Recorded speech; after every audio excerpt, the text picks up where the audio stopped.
ആകാശവാണി.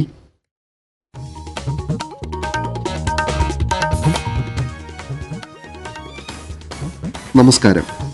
പ്രാദേശിക വാർത്തകൾ വായിക്കുന്നത് അനിൽ ചന്ദ്രൻ. പ്രധാന വാർത്തകൾ.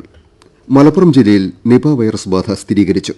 സ്ഥിതി വിലയിരുത്താൻ രാവിലെ മലപ്പുറത്ത് ഉന്നതതല യോഗം. ലോക പൈതൃക സമിതിയുടെ 46ാം സമ്മേളനം പ്രധാനമന്ത്രി നരേന്ദ്രമോദി വൈകിട്ട് ന്യൂഡൽഹിയിലെ ഭാരത് മണ്ഡപത്തിൽ ഉദ്ഘാടനം ചെയ്യും.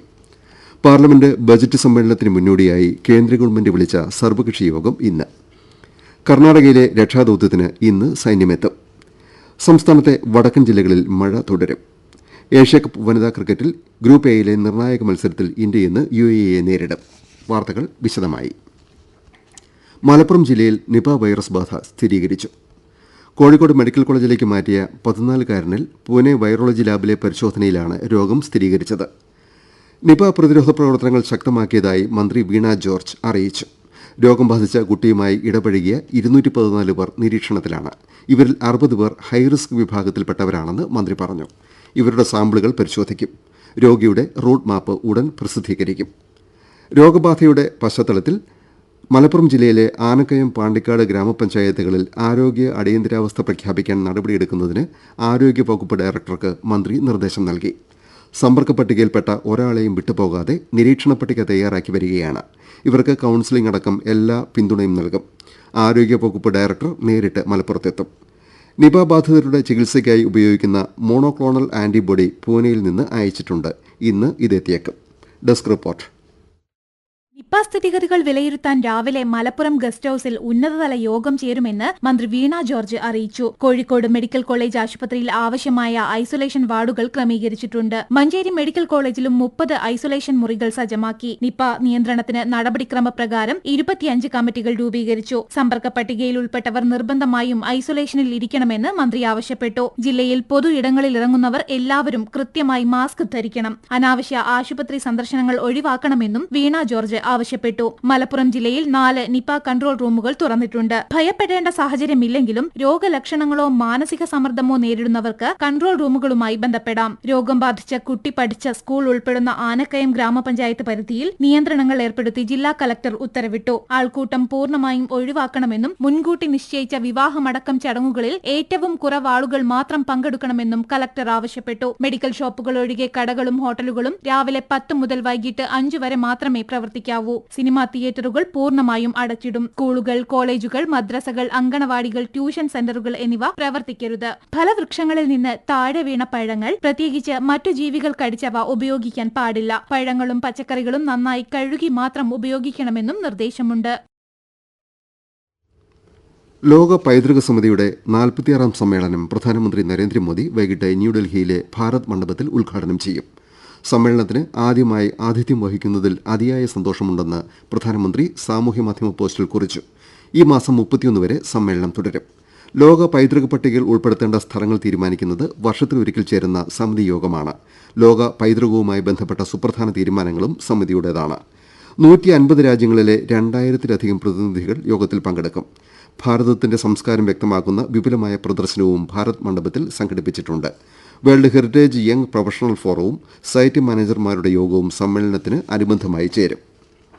പാർലമെന്റ് ബജറ്റ് സമ്മേളനത്തിന് മുന്നോടിയായി ഗവൺമെന്റ് വിളിച്ച സർവകക്ഷി യോഗം ഇന്ന് ന്യൂഡൽഹിയിൽ ചേരും. ഇരുസഭകളുടെയും സുഗമമായ പ്രവർത്തനത്തിന് പ്രതിപക്ഷ പാർട്ടികളുടെ സഹകരണം തേടിയാണ് സർവകക്ഷി യോഗം വിളിച്ചത്. ബജറ്റ് സമ്മേളനം നാളെ ആരംഭിക്കും. ചൊവ്വാഴ്ച ധനമന്ത്രി നിർമ്മലാ സീതാരാമൻ ലോക്സഭയിൽ നടപ്പ് സാമ്പത്തിക വർഷത്തെ ബജറ്റ് അവതരിപ്പിക്കും. സമ്മേളനകാലത്ത് 6 പുതിയ ബില്ലുകൾ ഗവൺമെന്റ് കൊണ്ടുവരും. കർണാടകയിലെ അങ്കോളയിൽ മണ്ണിടിച്ചിലിൽ കാണാതായ കോഴിക്കോട് സ്വദേശി ട്രക്ക് ഡ്രൈവർ അർജുനെ കണ്ടെത്താൻ ഇന്നും തെരച്ചിൽ തുടരും. രക്ഷാപ്രവർത്തനത്തിന് സൈന്യം എത്തുമെന്ന് കർണാടക ഉപമുഖ്യമന്ത്രി DK ശിവകുമാർ അറിയിച്ചതായി MK രാഘവൻ MP കോഴിക്കോട്ട് പറഞ്ഞു. തെരച്ചിൽ ഊർജിതമാക്കണമെന്നാവശ്യപ്പെട്ട് അർജുന്റെ നാട്ടുകാരും ലോറി ജീവനക്കാരും കോഴിക്കോട്ട് വിവിധയിടങ്ങളിൽ സംഗമം നടത്തി. വിഴിഞ്ഞം തുറമുഖത്ത് 3ാമത്തെ കപ്പൽ ഇന്നെത്തും. ഫീഡർ കപ്പലായ നേവിയോസ് ടെമ്പോയാണ് തീരത്ത് നങ്കൂരമിടുന്നത്. കൊളംബോയിൽ നിന്ന് അല്പസമയത്തിനകം കപ്പൽ ബർത്തിലെത്തും. സംസ്ഥാനത്ത് വടക്കൻ ജില്ലകളിൽ ഇന്നും മഴ തുടരും. കണ്ണൂർ, കാസർഗോഡ് ജില്ലകളിൽ കേന്ദ്ര കാലാവസ്ഥാ വകുപ്പ് മഞ്ഞ ജാഗ്രത നൽകിയിട്ടുണ്ട്. കേരള തീരത്ത് ഇന്ന് രാത്രി വരെ കള്ളക്കടൽ പ്രതിഭാസത്തിനും ഉയർന്ന തിരമാലയ്ക്കും സാധ്യതയുണ്ടെന്ന് ദേശീയ സമുദ്ര സ്ഥിതി പഠന ഗവേഷണ കേന്ദ്രം അറിയിച്ചു. കേരള, കർണാടക, ലക്ഷദ്വീപ് തീരങ്ങളിൽ മീൻപിടുത്തക്കാർ കടലിൽ പോകരുതെന്ന് മുന്നറിയിപ്പുണ്ട്. കനത്ത മഴയിൽ ഇന്നലെ പാലക്കാട് ജില്ലയിൽ 7 വീടുകൾ പൂർണ്ണമായും 12 വീടുകൾ ഭാഗികമായും തകർന്നതായി ജില്ലാ ദുരന്ത നിവാരണ അതോറിറ്റി അറിയിച്ചു. ചിറ്റൂർ താലൂക്കിൽ 3ഉം അട്ടപ്പാടിയിൽ 2ഉം പാലക്കാട്, ആലത്തൂർ താലൂക്കുകളിൽ ഓരോ വീടുമാണ് പൂർണ്ണമായി തകർന്നത്. ആളിയാർ ഡാമിലെ ജലനിരപ്പ് പൂർണ്ണ സംഭരണശേഷിയിലേക്ക് അടുക്കുന്ന സാഹചര്യത്തിൽ മൂലത്തറ റെഗുലേറ്ററിന്റെ ഒരു ഷട്ടർ 75 സെന്റിമീറ്റർ ഉയർത്തിയതായി എക്സിക്യൂട്ടീവ് എഞ്ചിനീയർ അറിയിച്ചു. ചിറ്റൂർ പുഴയിൽ ജലനിരപ്പ് ഉയർന്നേക്കുമെന്നും തീരവാസികൾ ജാഗ്രത പാലിക്കണമെന്നും മുന്നറിയിപ്പുണ്ട്. കണ്ണൂർ ജില്ലയിൽ മഴയുടെ ശക്തി കുറഞ്ഞതോടെ ആളുകൾ ദുരിതാശ്വാസ ക്യാമ്പുകളിൽ നിന്ന് മടങ്ങിത്തുടങ്ങി. കണ്ണൂരിൽ 3 ക്യാമ്പും തലശ്ശേരിയിൽ 1 ക്യാമ്പുമാണ് ഇപ്പോൾ പ്രവർത്തിക്കുന്നത്. 55 പേർ ക്യാമ്പുകളിൽ കഴിയുന്നുണ്ട്.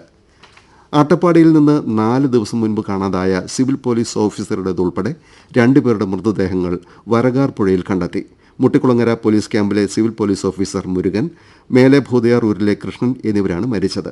ഊരിലേക്ക് പോകാൻ പുഴ ഇറങ്ങിക്കടക്കുമ്പോൾ ഇവർ ഒഴുക്കിൽപ്പെടുകയായിരുന്നുവെന്ന് പോലീസ് പറഞ്ഞു. ആലത്തൂർ ഗായത്രി പുഴയിൽ ഇന്നലെ രാവിലെ മീൻ പിടിക്കാനിറങ്ങി ഒഴുക്കിൽപ്പെട്ട് കാണാതായ വിദ്യാർത്ഥിക്ക് വേണ്ടി തെരച്ചിൽ രാവിലെ ആരംഭിച്ചു. ചിറ്റൂർ കുറ്റിപ്പള്ളം ശശിയുടെ മകൻ സിബിലിനെയാണ് ഒഴുക്കിൽപ്പെട്ട് കാണാതായത്. 35-അംഗ ദുരന്ത നിവാരണ സേനയാണ് പുഴയിൽ തെരച്ചിൽ നടത്തുന്നത്. പ്രാദേശിക വാർത്തകളാണ് കേൾക്കുന്നത്. ആറന്മുള വള്ളസദ്യയ്ക്ക് രാവിലെ തുടക്കമാകും. മന്ത്രി വി എൻ വാസവൻ ദീപം തെളിയിച്ച് സദ്യ ഉദ്ഘാടനം ചെയ്യും. ആറന്മുളയപ്പന് തൂശനിലയിൽ സദ്യ വിളമ്പുന്നതോടെയാണ് ഒക്ടോബർ 2 വരെ നീളുന്ന വള്ളസദ്യകൾക്ക് തുടക്കമാകുന്നത്. 52 കരകളിലെ പള്ളിയോടങ്ങൾക്കാണ് സദ്യ വിളമ്പുന്നത്. ഇന്ന് 10 വള്ളസദ്യകൾ ഉണ്ടായിരിക്കും. ഓഗസ്റ്റ് 10-ന് പുന്നമടക്കായലിലെ 70ാമത് നെഹ്റു ട്രോഫി വള്ളംകളിയിൽ വിവിധ വിഭാഗങ്ങളിലായി 73 വള്ളങ്ങൾ പങ്കെടുക്കും. ചുണ്ടൻ വിഭാഗത്തിൽ മാത്രം 19 വള്ളങ്ങളുണ്ട്. വള്ളംകളിയുടെ ഭാഗ്യചിഹ്നത്തിന് നീലു എന്ന് പേരിട്ടു. കളിവള്ളം തൊഴിഞ്ഞു നീങ്ങുന്ന നീലപ്പൊന്മാനാണ് വള്ളംകളിയുടെ ഭാഗ്യചിഹ്നം. 33 പേർ ഈ പേര് നിർദ്ദേശിച്ചിരുന്നു. ഇവരിൽ നിന്ന് നറുക്കെടുപ്പിലൂടെ മലപ്പുറം പുത്തൂർ പള്ളിക്കൽ സ്വദേശി കീർത്തി വിജയനെ വിജയിയായി പ്രഖ്യാപിച്ചു. ഏഷ്യാകപ്പ് വനിതാ ക്രിക്കറ്റിൽ ഗ്രൂപ്പ് എയിലെ നിർണായക മത്സരത്തിൽ ഇന്ത്യ ഇന്ന് UAE നേരിടും. ഈ മത്സരം ജയിച്ചാൽ ഇന്ത്യയ്ക്ക് സെമിഫൈനലിൽ കടക്കാം. ശ്രീലങ്കയിലെ ദാംബുള്ളയിൽ ഉച്ചയ്ക്ക് 2-നാണ് മത്സരം. ഇന്നലെ ആതിഥേയരായ ശ്രീലങ്ക 7 വിക്കറ്റിന് ബംഗ്ലാദേശിനെ പരാജയപ്പെടുത്തി. പ്രധാനമന്ത്രിയുടെ മൻ കി ബാത്ത് റേഡിയോ പ്രഭാഷണ പരിപാടിയെ അടിസ്ഥാനമാക്കി നെഹ്റു യുവകേന്ദ്ര സംഘടിപ്പിക്കുന്ന പ്രശ്നോത്തരിയുടെ 3ാം സീസണിന്റെ താലൂക്കുതല മത്സരങ്ങളുടെ ഉദ്ഘാടനം ഇന്ന് നടക്കും. തിരുവനന്തപുരം കുന്നുംപുറം ചിന്മയ വിദ്യാലയത്തിലെ പരിപാടി കേന്ദ്ര സഹമന്ത്രി ജോർജ് കുര്യൻ ഉദ്ഘാടനം ചെയ്യും. മുൻ കേന്ദ്ര സഹമന്ത്രി വി മുരളീധരൻ പരിപാടിയിൽ അധ്യക്ഷനാകും. സംസ്ഥാനത്തെ പ്രധാന ഉൽപ്പന്നങ്ങളെല്ലാം കേരള ബ്രാൻഡിന് കീഴിൽ ഘട്ടങ്ങളായി കൊണ്ടുവരുമെന്ന് മന്ത്രി പി പ്രസാദ് അറിയിച്ചു. ഗുണമേന്മയേറിയ ഉൽപ്പന്നങ്ങളും സേവനങ്ങളും തനത് കേരള ബ്രാൻഡിൽ വിപണനം ചെയ്ത് ആഗോളതലത്തിൽ സ്വാധീനം ചെലുത്തുകയാണ് ലക്ഷ്യമെന്ന് മന്ത്രി ആലപ്പുഴ ചുങ്കത്ത് പറഞ്ഞു. കാർഷികോൽപാദക സംഘടന അംഗങ്ങൾക്കായി സംഘടിപ്പിച്ച ബോധവൽക്കരണ പരിപാടി ഉദ്ഘാടനം ചെയ്യുകയായിരുന്നു മന്ത്രി. എഞ്ചിനീയറിംഗ് കോളേജുകളിൽ ആരംഭിക്കുന്ന വിദ്യാർത്ഥി സ്റ്റാർട്ടപ്പുകൾക്ക് ഗവൺമെന്റ് ധനസഹായം നൽകുമെന്ന് മന്ത്രി പി രാജീവ് പറഞ്ഞു. കൊച്ചിയിൽ ശാസ്ത്ര സാങ്കേതിക സർവകലാശാല സംഘടിപ്പിച്ച 3 ദിവസത്തെ സ്റ്റാർട്ടപ്പ് ബൂട്ട് ക്യാമ്പിന്റെ സമാപന സമ്മേളനം ഉദ്ഘാടനം ചെയ്യുകയായിരുന്നു മന്ത്രി. മലങ്കര സഭ ഗുരുരത്നം എന്നറിയപ്പെടുന്ന ഫാദർ ഡോക്ടർ TJ ജോഷുവ നിര്യാതനായി. കോട്ടയം കുറിച്ചി മന്ദിരം കവലയ്ക്ക് സമീപത്തെ വീട്ടിലായിരുന്നു 95-കാരനായ അദ്ദേഹത്തിന്റെ അന്ത്യം. 1954 മുതൽ 2017 വരെ കോട്ടയം ഓർത്തഡോക്സ് തിയോളജിക്കൽ സെമിനാരിയിൽ അധ്യാപകനായിരുന്നു.